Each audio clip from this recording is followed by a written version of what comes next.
I'm going to go ahead and partially agree but completely disagree. I think that Scott Brooks needs it. First of all, before I get into that, who ordained Perkins as one of the best down low defenders ever? Perkins is a foul machine. Why Perkins is in the game at the end of the game instead of Ibaka is beyond me. Because Perkins, one, he's big, which means he's slow. Two, he's kind of athletic, but really, anybody can jump over him for a shot. Three, why would you not have Ibaka in the game? One, he can hit the 15-foot J.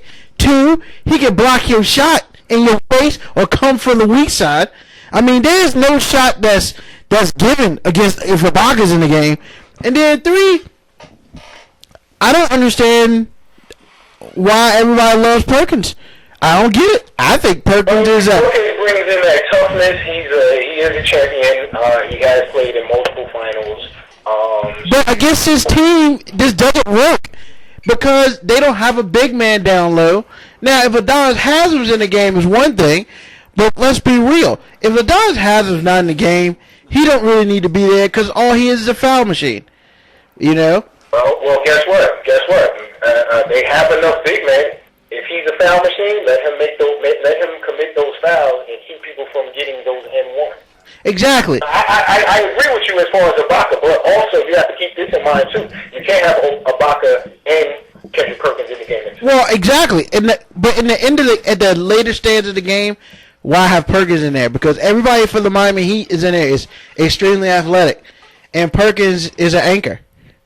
He just got dropped down from the ship. I think it's situational. I think that is situation. You do have a good point. You are correct. Why not have Ibaka out there? It comes down to a feeling.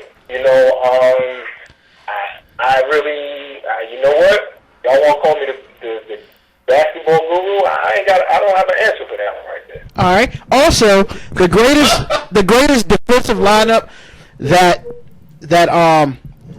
Oklahoma City played is when they put Kevin Durant on Chalmers, and of course you had old boy on Wade and Cephalosha on LeBron, because Chalmers, for all intents and purposes, is fairly terrible.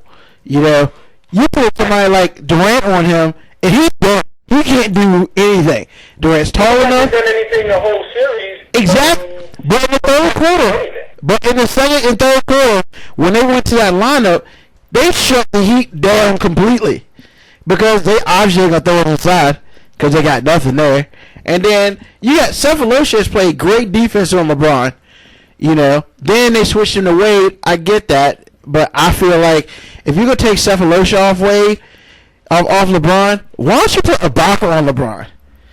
Ibaka's tall, he can block his shot, and more importantly, LeBron can't outmuscle him. Hold on, K-Dub, before you... Ibaka, honestly, I think Ibaka is the only other person. I would say Serge, I would say Cephalosha and Kevin Durant are probably the only three people on the court that can play LeBron. And when I say play him, I mean, give him, not let him go out there and just do what he wants to do. Yeah. Well, hold on, K-Dub. Did you hear what he said, though? Yeah, I know. He's talking about Cephalosha. Yes.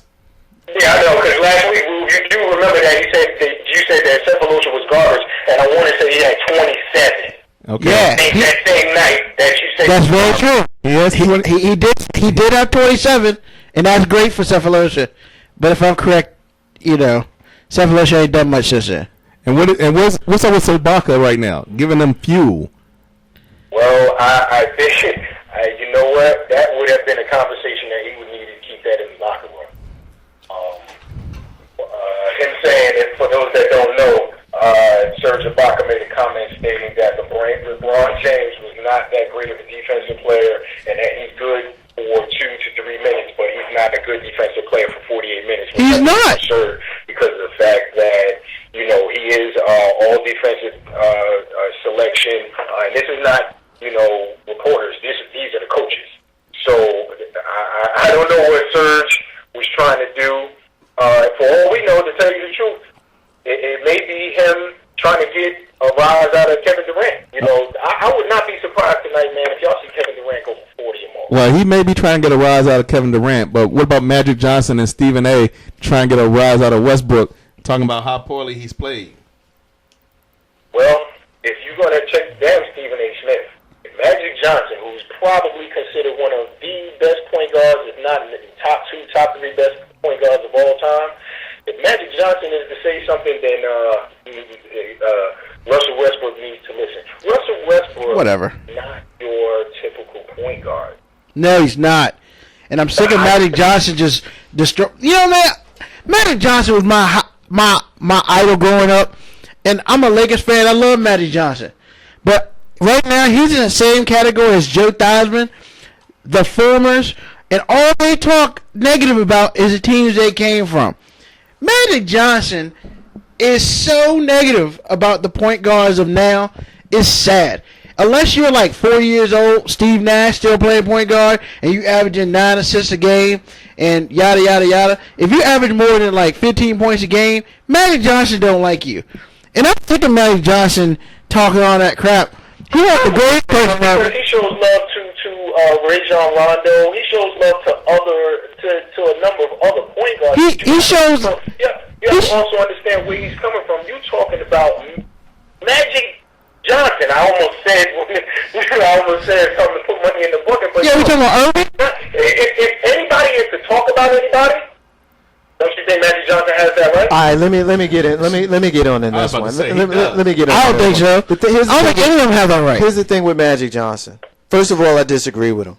Second of all, I think he has a right to say what he said because he's earned it. He's Magic Johnson. I just happen to disagree with him.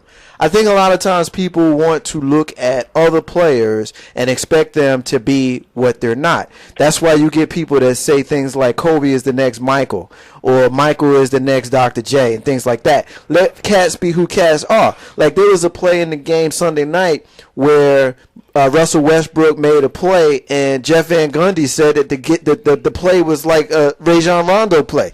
He's not Rajon Rondo. He's Russell Westbrook. Russell Westbrook is not a typical point guard. He's a hybrid. Let him do what he's going to do. The dude is averaging 23 points and damn near 7, 8, 9 assists. I think it's like 7 assists in the finals. Yeah, you'd like him to do more, but he's got 7 or 8 assists in the finals and 23 points. So the kid's playing his heart out. He's doing the best he can. Does he have turnovers in the worst possible moment? Yeah. Does he sometimes take a shot when you really don't want him to? Yeah, but I also blame the coach on that because when you had Kevin Durant who was in foul trouble and he sat him out the last 4 or 5 minutes of the third quarter and part of the the fourth quarter, who was sitting next to him? Russell Westbrook. You got 2 great players on your team, all NBA players, and you got them both sitting on the bench at the same time? That's the reason why you lost the game. That's part of the reason why you lost the game because you don't have nobody on the floor to score. Who you looking at? You looking at James Harden, 6th man of the year, who's done nothing all series. What's up with that? Man, to piggyback on what you're saying, it's funny how you said let Russell Westbrook be Russell Westbrook. I made that same comment about LeBron James. Everybody wants to compare him to Michael Jordan and all these. Yeah, I just said that. Yeah. Right. No, I'm just saying that, it's funny how it goes around. We were talking about LeBron James maybe about a week ago, and that we're talking about Russell Westbrook being Russell Westbrook. Here's another thing also, and you probably will see it tonight. What happens is that a lot of times what they try to do is get Kevin Durant isolated at the top of the key in the middle of the floor. What Miami was doing was eliminating that from happening, whereas Westbrook did not have that clear path to give it to Kevin Durant. At that particular point, you're probably under 14 seconds in the shot clock. So now he has to basically go away from what the play was or what the scheme was and try to make things happen on his own. And him being the type of player that he is, a lot of times he's going to look to score. So we a lot of people are leaning on Russell Westbrook, but we're not understanding or keeping in mind that Miami is doing things to put Westbrook in these situations to keep him from being able to easily enter the ball to Kevin Durant and other people. I remember one specific play play. He was trying to get it to Durant. He couldn't. It was under 10 seconds in the shot clock. He drove the lane and kicked it out to Derek Fisher for a three-pointer. Obviously, that wasn't the play, but he had to make certain things happen in order for them to get a good shot or something somewhat of a good shot. K-Dub, we're going to leave it there. Final thought, final question I'm going to ask you. Make it quick for me. We both picked the Oklahoma City Thunder to win this series in 6 games. You sticking with that, or you switching it up? I'm still running with what I said, man. I'm still running with what I said, and also I'm running with what I said because of the fact that if the finals was to end before next week, I ain't gonna be on the radio no more. Yeah, well, we'll figure out a way to fit you in. We love you. We on Ain't No Half Steppin'.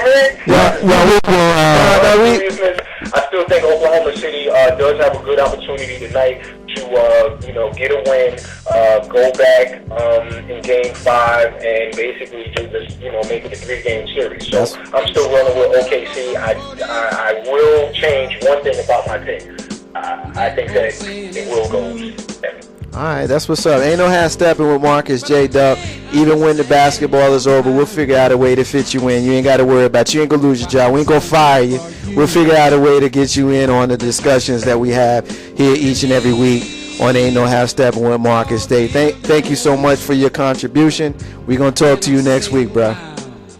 Peace. All right, Ain't No Half Steppin' with Marcus J. Coming up in the next segment, you will hear live a conversation that I had with some blood. My cousin Terry and I had a big old slobber knocker, as Jim Ross would say in professional wrestling. Professional wrestling is reality TV, that is, and that's what we're gonna talk about. Ain't No Half Steppin', Marcus J. Be back in a minute.